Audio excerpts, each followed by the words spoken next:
Hello and welcome to Chat Show. Today I'm joined on the sofa by someone that's gone from dishwasher to shoe salesman to writer and producer. A big warm welcome to Chat Show to George Pelicanos. George, welcome to the show. Thanks. Enjoying London? Oh yeah, it's great. Always love it. You have any writing sort of inspirations by travelling around London? No writing inspirations, just people watching. That's what I like doing as well. It's really good. We're going to do the show in 3 parts. We're going to do past, present, future. So let's go right back to the past. Let's go way back, really all the way back to where you first put pen to paper and wrote your very first story.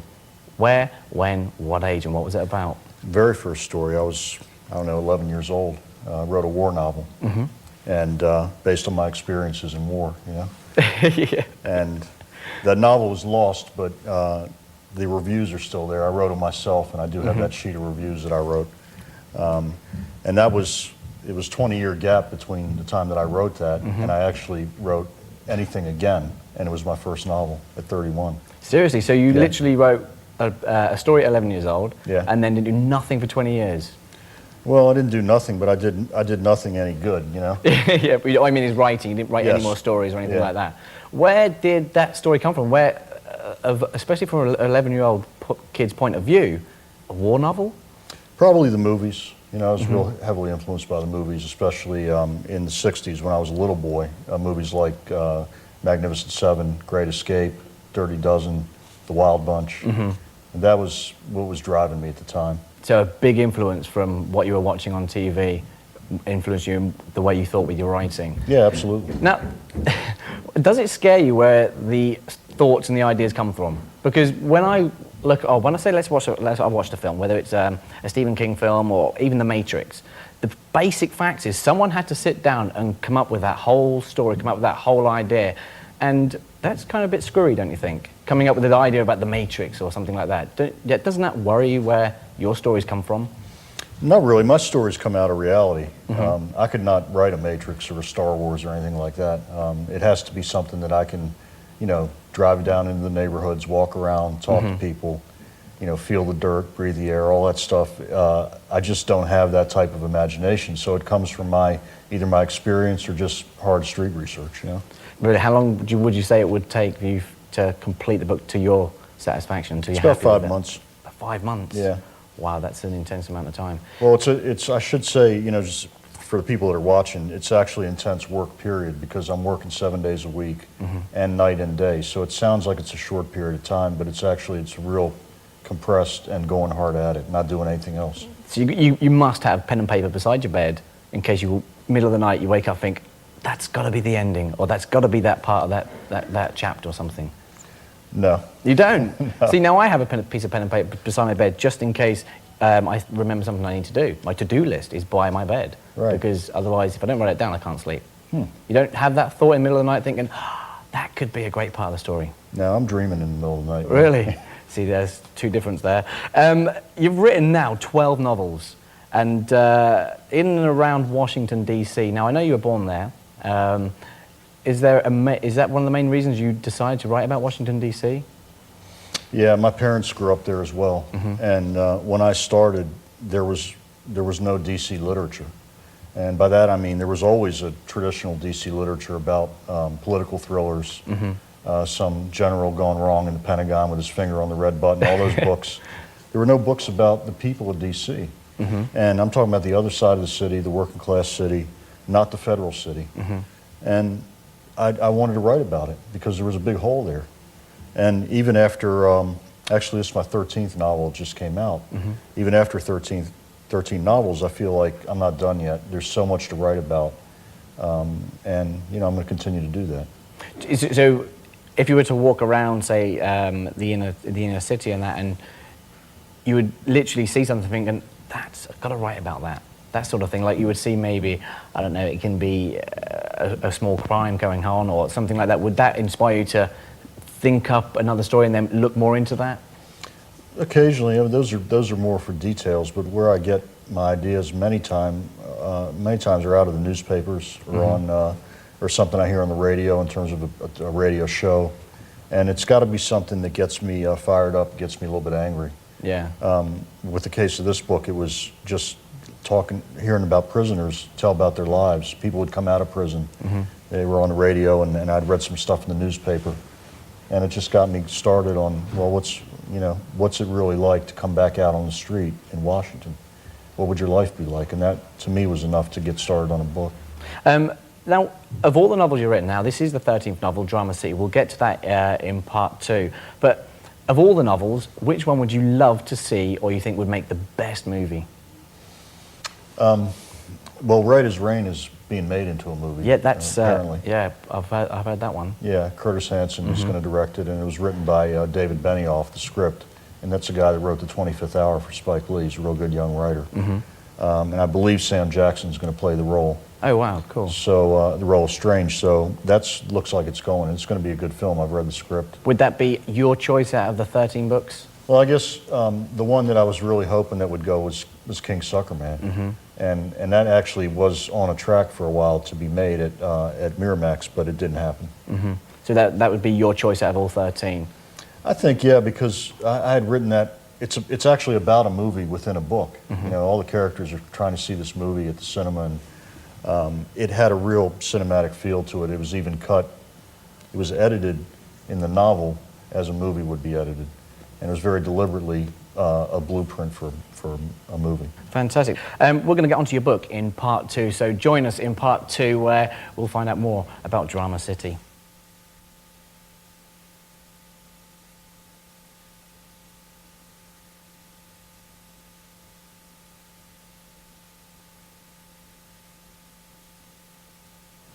Welcome back to part 2 here with George Pelicanos on the sofa, writer of the book Drama City. Now, I've got to say, this book you've just released, and I use the word released on purpose because a lot of people I've been reading, what would you call it, critics and people that reviewed the book and read the book, you influenced them a lot emotionally from your readings, from their readings, should I say, and of the awesome journey you take them through within your book and within the story. I've got to read some of the quotes because they're great. I mean, the first one, obviously, a roller coaster ride of emotions.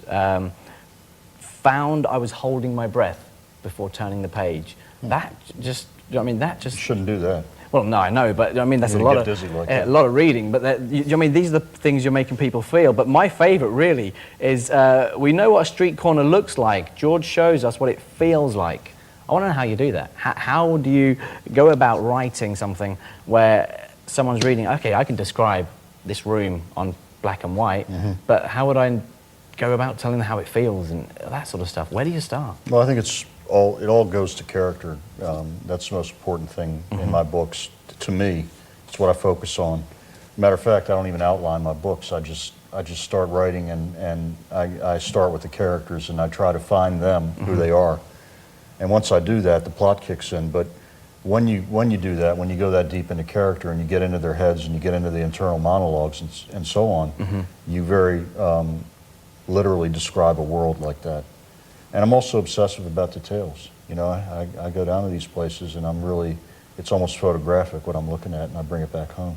So really, because you've seen it in your own mind, you've been there, you've felt it, all you're doing, so to speak, is just putting them down into words.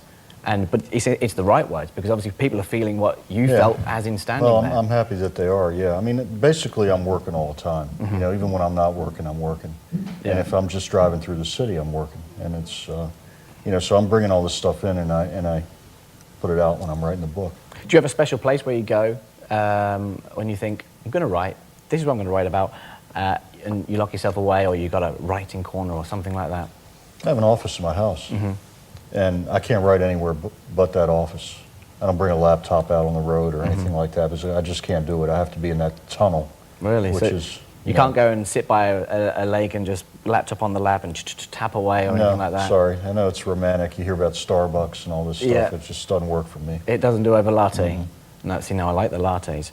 What would you have as an advice of someone that wanted to get into writing such awesome material? I mean, okay, there's a lot of people that write a lot of stuff and that, but to write what you're writing here, to affect people in the ways, I mean, I read so much of what people have stated after reading what you've written, and it's just awesome. Where would they begin? Well, if you're gonna write a book like this, a deep urban thriller, you know, you have to show respect to the people you're writing about, and by that I mean you need to go out in the community and get engaged with people. It's not something you can do in seclusion. You've really got to make the effort to, and then, you know, when you're writing it, you show everybody respect, and by that I mean, you know, if you're a white guy like I am writing about black people primarily. You don't sit down and say, well, this is a black guy, he's going to speak like this. The first thing you say is, who is this person? And when you do that, you know, if you've got 50 characters in the book and many of them are black, you know, all those characters are going to have different voices. Show the people respect that you're writing about.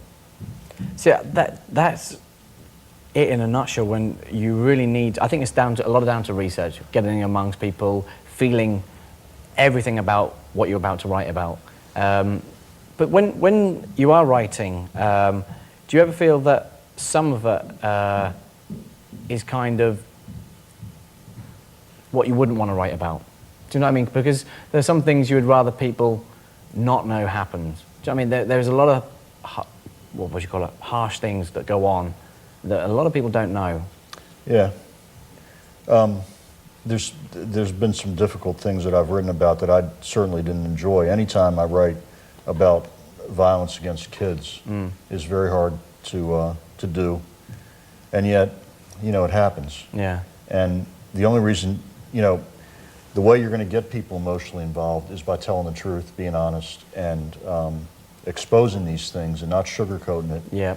And even within the genre, you know, not trying to deliver in a tidy package to the readers. A murder is solved, and now everybody can go home and feel good about themselves, and the world is all right again. I never do that. You know, I'm not writing traditional mystery novels. I'm just trying to tell the truth. Yeah, I think that's where it boils down to, where you're really getting under people's emotions and making them feel about what's going on. And in a funny kind of way, I guess that's the better thing to do. Instead of, like you say, sugarcoating things, it's all right because he's been put in jail, but there's still Mr. B that was beside him is still out there and things like that. So I guess where you're going with that, I love the idea. I think it's fantastic.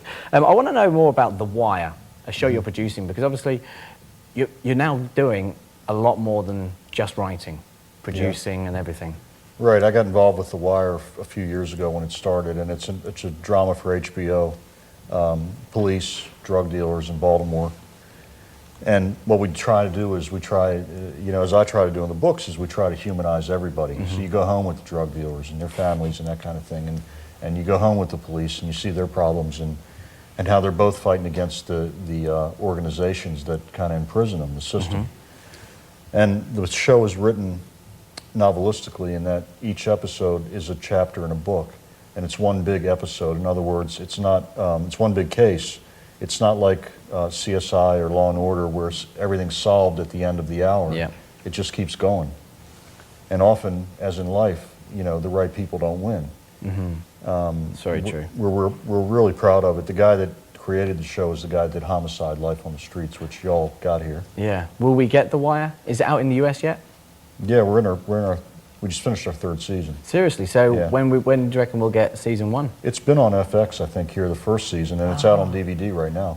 I have to check that one out. Don't forget, check out The Wire. We'll be back in part 3. Thanks a lot, George. Thank you. Awesome book. Go get it, Drama City. We'll be back in part 3 to find out what's going to happen in the future with George Pelicanos.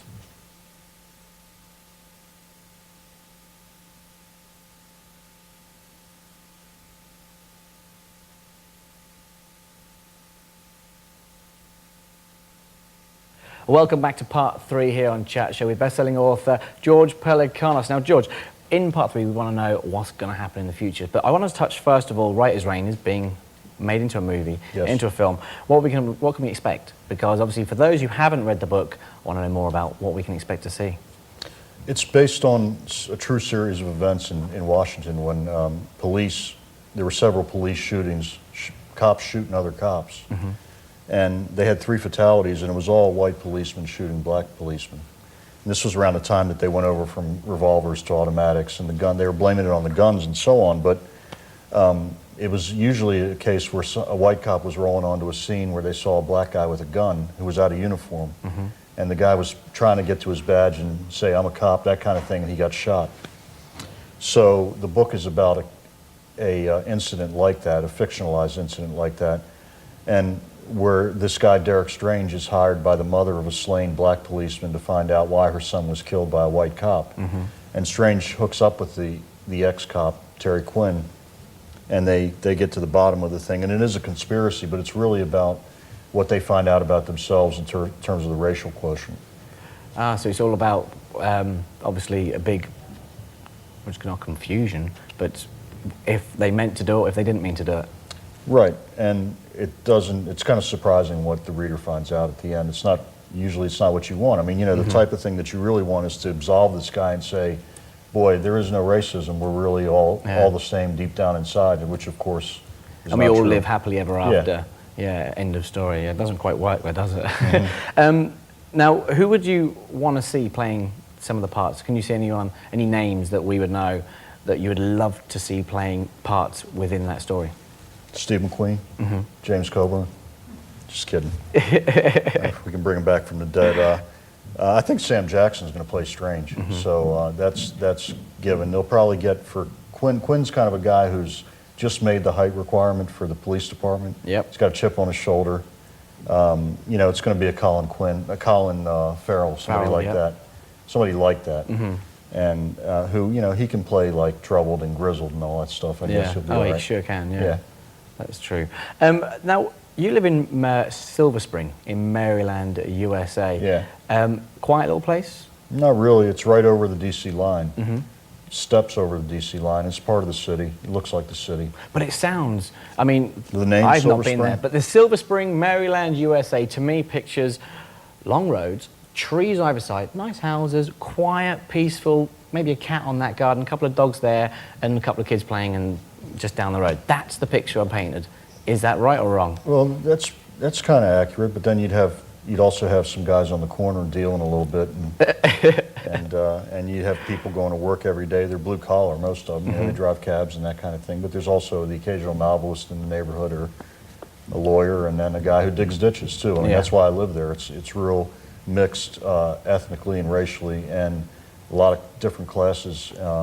It's turning a little bit now the way I don't want it to turn, which is it's being gentrified, and the chain restaurants and the chain coffee houses are coming in. Yes. But it's happening everywhere, man. You can't stop it. That's so true. Now, is there a quiet place there where, obviously, you like your study to do your writing and everything, but is there a quiet place you can escape to just have some self-time? Because obviously with your 3 kids, now how old are your 3 kids first? I have 2 sons, are 14 and 12. My daughter's 8. So basically you're saying they're a handful. Well, all kids are. They're the ages of handfuls. I don't shut them out. I mean, to the contrary, they've been bothering me my whole career, and I kind of thrive on it. I like, I play music while I'm working. There's a lot of noise in the house. That's not a problem. Well, one good thing that came out of this book, which I will answer your question, is that I got a dog out of it because I was working with the Humane Society on the book. It's about a guy who comes out of prison and goes to work as a dog policeman. And now that I have this beautiful dog that we saved, it was an abused animal, I take a lot of walks with the dog, and that's really the most peaceful thing I do all day. What dog is it? What sort of dog? Just a mutt. It's got a little pit bull in it, and terrier and stuff like that. And she was actually, when we got her, she had a cast on her leg. The guy who had her put a harness on her, and then let the puppy grow into the harness. In other words, the skin grew around the. Yikes. And they had to surgically remove it. And she had a real bad childhood, but she's in a good place now. Fantastic. That is absolutely awesome. Now, we're going to go on to Cheesy Dips in just a moment. But I want to know, are you writing at the moment your 14th novel? I'm thinking about it. You're thinking about it. Obviously crime, definitely DC? I was thinking about doing something with like maybe 3 women and their dreams and hopes, and hopes and dreams and dreams and hopes, something like that. Fantastic. Let me know when it's out. Right, let's go for Cheesy Dips. This is where we listen to Cheesy Dips. Cheesy Dips. Right, now we're going to quick fire questions. We'll go for 3 or 4. All you got to do is read it and answer it straight away. Okay. I get to read it too? Yep. All right. What possession can't you live without? My record collection. Awesome. What do you like? What records? All of them. I listen to all sorts of stuff. I got thousands of albums probably at home. Okay, second question. All right. What's your favorite sandwich? Reuben. Reuben? Do you know what that is? No, not a clue what Reuben is. Corned beef, sauerkraut, Russian dressing, grilled on rye. It's a beautiful Wow, American John, sandwich. that sounds awesome. All right, then one more question, then last one.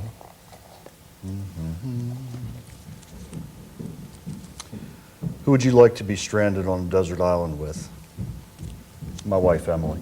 Oh, perfect. You see, great answers. George, thanks so much for coming to Chat Show. It's been awesome. The book is amazing. If you want to go get it, it's called Drama City by George Pelicanos. But first, before you go, we want you to sign the Celebrity Perspex. This has got a stack of autographs on, soon to be joined by yours. So grab the pen. Who are these people? I don't recognize any of these names. Well, Are they real celebrities? yes. These are, yeah, a lot of celebrities all from all over the world, actually. UK, USA, and you're about to join them. Fantastic. George, thank you very much for coming Thanks for to having me. Chat Show. Stay with us. We'll be bringing you back more interviews very soon, only on Chat Show.